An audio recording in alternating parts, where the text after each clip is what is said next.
You're listening to Seraphina Speaks for Children Who Think, the show that delivers you my take on topics that are important. I'm your host, Seraphina Malina-Derben. Let's go right ahead to the show, shall we? Montgomery, do you ever wear my clothes? No, why would I do that? I wear your clothes quite a bit, right? Do you know why? I thought you just liked mine and Horatio's stuff, that's all. Is there a special reason then? Yes, it's because your clothes have bigger, deeper pockets than mine. A lot of my clothes don't even have pockets. You didn't notice, did you? Can't say I did. Why is there a difference between our clothes? I don't get it. Let me ask Horatio, maybe he's noticed. Horatio, did you know Seraphina's clothes don't have pockets like ours? Where does she put the stuff she carries? I have no idea. I want pockets. I'm sick of wearing clothes without pockets. Where are my pockets? If I believed in reincarnation, the idea that when we die we come back in another life, I'd be asking to come back as male, only so I'd know I could have pockets. And not hear you've got pretty eyes for a clever girl, ever again. What have my eyes got to do with my brain? I want to move about in life with the things I need with me, not with a silly little bag that matches my pretty eyes. I don't want to waste my hours demanding pockets. My brothers are doing interesting things while I waste my time asking for the obvious. Pockets. Give girls and women pockets. We need them. We want them. What follows next is a serious history of pockets and how pocket sexism works. Stay with me. My guest today is one of the biggest podcasters in the world. This person cares about pockets. Hey, it's Seraphina. Today, I'm unraveling a thread that's woven into the fabric of our everyday lives. We're talking about pockets. You might not think there's much to say about these small compartments in our clothes. Trust me, they're a big deal. Well, they are for certain people. Let's take a whistle-stop tour into the history of pockets to see the role these harmless details play in reinforcing gender norms. From tiny impractical pockets to decorative sealed-shut fake pockets in women's clothing to roomy, big pockets in men's gear. Pockets have become a feminist frontier, symbolising ongoing struggles for equality in unexpected ways. I wouldn't blame you if you don't believe me. How could such a small detail reflect a large issue and a crucial part of feminist history? Fake pockets, no pockets, shallow pockets. Small pockets and a lack of pockets in girls' and women's clothing is more than a fashion inconvenience. It's a feminist issue which goes back centuries. Trust me, dresses and skirts with pockets are the holy grail of girls' and women's clothing. Hannah Carlson's book called Pockets, An Intimate History of How We Keep Things Close tracks the question, who gets to have pockets and why? Historically, boys and men have been the ones with pockets, except this doesn't give the entire picture. Attitudes towards pockets have changed during past centuries. If you'd like an in-depth look at pockets, I recommend Hannah's book. In the 16th, 17th and 18th centuries, when women's clothes were layers upon layers of elaborate dresses, pockets as we know them integrated into clothes didn't exist. Being pocketless was the norm. Instead, a detached type of pocket was worn by women, irrespective of class and economic status, for about 2.5 centuries. These looked like a tear-shaped bag or pouch that would be attached to a piece of tape or ribbon that could be worn either as a single or a pair. Women wore them under their layers of skirts. Although they came in different sizes and shapes, the standard was an oblong tear-shaped bag with a vertical slit opening down the middle. Women accessed them through the sides of their petticoats and skirts, but they were not sewn into their clothing. At this time, fixed pockets actually attached to garments. The ones we know of today did exist. Men had sewn in pockets or integral pockets from roughly the 16th century at least. They had pockets in their doublets, in their jerkins, and in their breeches. They had lots of pockets actually, but women didn't have attached pockets. Women's detachable pockets were a step towards convenience, but they were still a long way from the pockets we know today. Historical research on pockets comes from books, diaries, and letters of women through the ages, as well as records at London's Old Bailey. This was the main court for London for any crime that was happening in the City of London. There were reports that had to be made when a body was found, in whatever circumstances. These bodies had to be identified and the coroner made a list of what these people were wearing. This included what was in their pockets. These court records gave a snapshot of life across time, especially for people who weren't wealthy. Another source about pockets came from laundry records. People used to send clothes out to the wash house, including their detachable pockets. You might be wondering who's making these detachable pockets. Girls and women, of course. They were expected to be able to know how to sew, and these pockets are something young girls had to make at home. Ready-made detachable pockets were also available to buy from the 17th century. One of the surprising things about detachable pockets is that they were often beautifully decorated with embroidery and patchwork. They weren't plain. One question to ask is why women and girls decorated these pockets, especially as these were hidden under their clothes. The quick answer to that is, why not? Another, that it's probably a chance to make these secret compartments something individual. They were functional because women put things in them, but that didn't mean they didn't want them to express their personalities. These pockets were visible when they were not being worn. If a woman or girl was skilled at embroidery, then she could show off these talents by making her pockets pretty. The earliest printed instructions about how to make these tie-on pockets is 1838, so women passed down the ways to do this by seeing someone doing it. Women and girls had several pairs of tie-on pockets. Some wore different kinds for different occasions. These pockets weren't aesthetic items, even if they were pretty. They had a job to do. They were designed to be large so that women could carry pretty large amounts of things with them. Food, clothing, books, small animals, letters, jewellery, diaries, receipts from pawn shops and other valuables. There are two other points about these pockets hidden under layers of clothes. Women at this time didn't have their own private spaces. They didn't own their own homes or have their own rooms to live in or write from. Their pockets were one of the only private spaces they could keep. At night they would tuck their pockets under their pillows to keep them safe. Plus, these pockets gathered the heat of the wearer's body, so their smell made them an intimate piece of clothing. Girls and women could create space that was their own. So much so that during the French Revolution, these pockets were banned to prevent women from hiding revolutionary material. Money was obviously stored in these pockets. Listen to the Behind the Scenes episode that comes after this one for my take on the link between women's access to money and their pockets. Next, info on a podcast I listen to and love. I've learned there are very few child podcast hosts. It's exciting every time I find a solo host of a show who's young, which is why sharing the show about science is such a thrill. Nate began hosting the show at 5 years old. With his guests, he explores everything from chemistry to climate change, evolution to extraterrestrials, and human brains to bat biology. My favourite episode is the one where Nate wanted to know what his dogs Penny and Angel think about all day. I often wonder what Dickie, my miniature dachshund, is thinking. Professor Gregory Burns, a neuroscientist, switched from studying human to dog brains. He trained dogs to go into an MRI scanner, completely awake, so he could figure out what they think and feel. This episode is called How Dogs Think. I highly recommend it.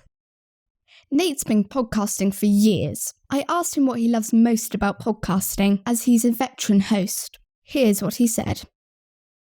Hi Seraphina, and hi Seraphina Speaks listeners. I am such a fan of your show. I think that all the work you're doing is amazing, and I'm really excited to be on it. So I suppose I should introduce myself. Hi, this is Nate. I'm the host of the show about science, which, as the name suggests, is a podcast about puppies. No, of course, it's about science, but you'll learn about all sorts of things, including puppies, on that podcast. And so I've been hosting it for 8+ years now. And so, what do I love most about podcasting? That's tough because I love a ton of things about it. But probably for me, as a science communicator / podcaster, I really love to find a topic that's, somewhat misunderstood or slightly unknown, and it brings me a ton of joy to be able to just tell people about it and interview experts on that subject. And it's a lot of fun to be able to see the episode through to the finish line and then publish it and know that somewhere out there somebody is actually listening and somebody is taking something away from the episode I've made. So yeah, it's just a ton of fun to be able to make this podcast and hopefully teach somebody something. Thanks for coming on my show, Nate. Isn't a ton of fun a great way of describing what Nate gets from bringing his show to people? He was pretty humble. He has a brilliant interviewing style with his scientist guests. All I can say is, if you're curious about science, then this is the show for you. Now, back to pockets. I want to get us up to present day. Before we get there, there's a winding story. Tie-on pockets were used, then pockets were integrated into clothes, and all the way through this, bags were also carried by women. Different kinds of bags. I think the way to say this is reticules. Anyway, external bags held items for some women. There were swings in society norms, as well as fashion trends, affecting whether pockets existed or not. There was a surge in women's pockets during World War I and II, as women took on jobs, usually reserved for men. Their clothing had to adapt. Uniforms designed for women during this time featured practical pockets, recognizing the need for functionality. But post-war, women were expected to wear form-fitting clothes that showed off their bodies. This meant that clothes designers cut out pockets, as they weren't as pleasing to the eye. Women's fashion emphasized grace and elegance, whereas pockets disrupted optics. Smaller pockets became a compromise between style and the ongoing expectation of femininity. In contrast, men's fashion prioritized utility, offering more functional and spacious pockets.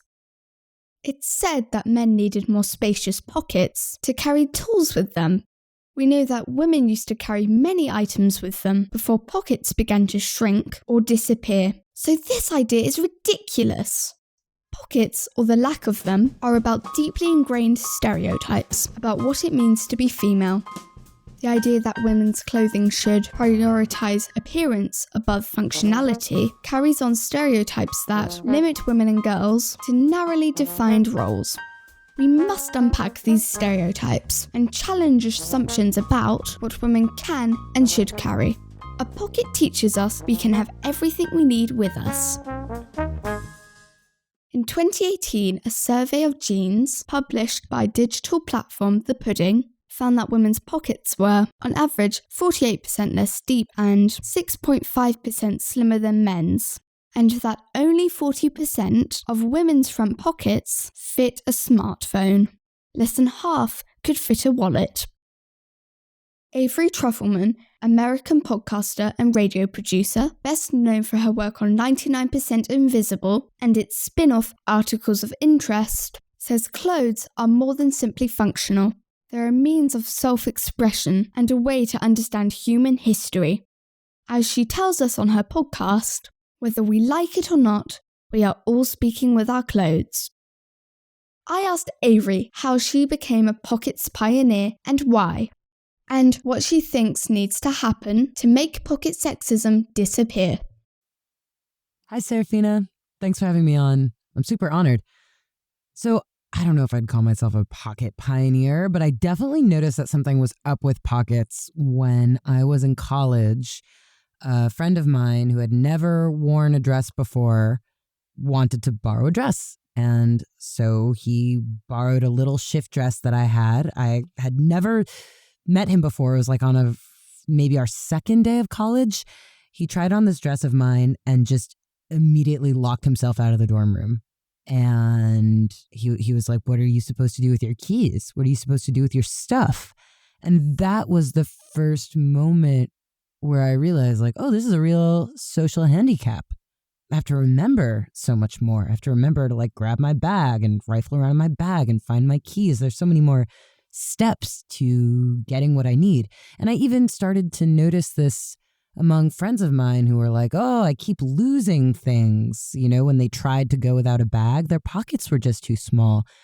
Their keys and their wallets and their phones were always falling out, and they called themselves clumsy, but they just didn't have the tools they need to live in modern society. And that is so unfair. So I made a little story about it for the podcast I make, Articles of Interest. And for that story, I went to a uniform shop that clothed a lot of crossing guards and police officers and construction workers. And they said that the women always bought the men's uniforms just because the pockets were bigger, which means that the clothes might not even fit them as well, but they're just willing to change sizes for the pockets. So what needs to happen to make pocket sexism disappear? Quite simply, we need to give everybody pockets. Everybody should have the tools that they need to engage in public life. However, it's a little bit easier said than done because the pocket is just an extra step in sewing.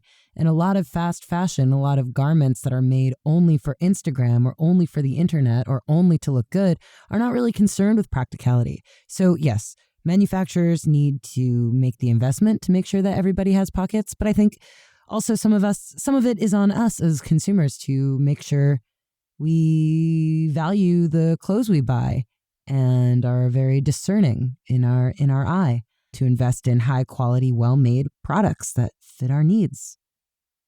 So I know that's a bit general. It seems to be the answer for every fashion problem, right? It's like manufacturers need to do better and consumers need to care. But you know what? I really do think a pocket movement is upon us, and your podcast is helping with that. So thank you. Good luck in your pocket crusade.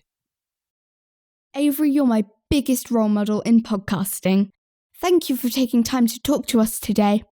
The demand for pockets in women's clothing truly reflects a call for inclusivity. They represent freedom, mobility, and movement. And girls and women want these as much as boys and men. Pocket-loving girls and women dream of the end to what we all know is pocket discrimination. Is pocket equality really too much for us to ask for? What are your thoughts on pocket sexism? Have you ever felt limited by the size of your pockets? Share your experience and insights with me at Seraphina@seraphinaspeaks.com. Listeners, look out for the micro Behind the Scenes Bulletin episode on this week's topic. In it, I'm sharing my ideas about the link between women's money and pockets. If you'd like to get more involved in this podcast, why don't you join my correspondent team? All you have to do is post a review for the show on your fave podcast app. Then take a screenshot and send it to me at Seraphina@seraphinaspeaks.com. Then I'll be in touch with you about being on the show. By the way, if you're looking for an idea on what to say in your review, if you're like me, you go blank, even though you want to do this, just say, Seraphina told me I love the show, and she's right. How about that? Next week's episode is called On Being a Tween, Body Odour. We're going to have a lot of fun with that one. I hope you join me. Thanks for listening, everyone. Tell your friends, family, and teachers to listen in too, if you think they'll enjoy the show. Take care and lots of love. Wow, I hope you enjoyed the show, everybody. If you like what you hear, click the subscribe button. This podcast is made possible by listeners like you. Thank you for your support. Don't forget to leave me a review at iTunes or wherever you listen to your podcasts, because then more people can find my podcast.